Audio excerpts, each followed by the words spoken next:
We all tell stories. Think about it. How many people here are married? How many times have you told the story about how you two met? The story is this theatrical masterpiece. I tell this part, you tell that part, and at the end we smile, we hold each other's hands and we look at each other.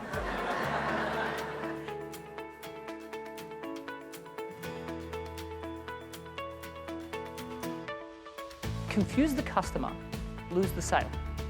Now sure, I get it. What you're telling them sounds simple to you. For you, the devil is in the detail, the tech jargon.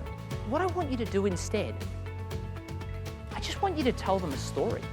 What we need to be thinking about are what are some of our best customer success stories, and how can we utilize those to tell clients to close more deals in shorter sales cycles. Since Matt has left and we've continued our practice, the board themselves have increased their ability to get wishes sponsored by another 15%.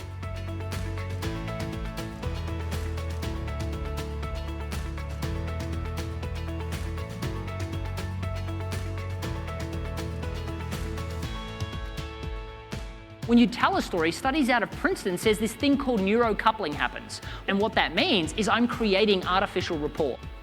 People remember 22 times more information when embedded into a story. For instance, if I was going to tell you to remember chairs, porridge, and beds, and say a year from now I'm going to come back and ask you what those things were, there's no way you're going to remember what those items are. But going back to Goldilocks and the Three Bears, not only will you remember what those items are, you'll remember the order they were told.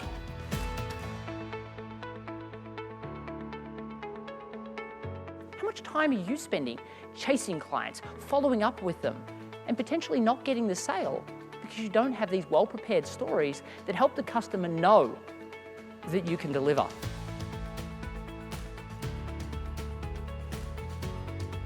I went from scared to sell to teaching hundreds how to do it. Now, thanks to my best-selling book, The Introvert's Edge, I get the opportunity to teach thousands. You need to have a very refined sales script that leads to an objection, like the commercial real estate company. That objection leads to telling a story.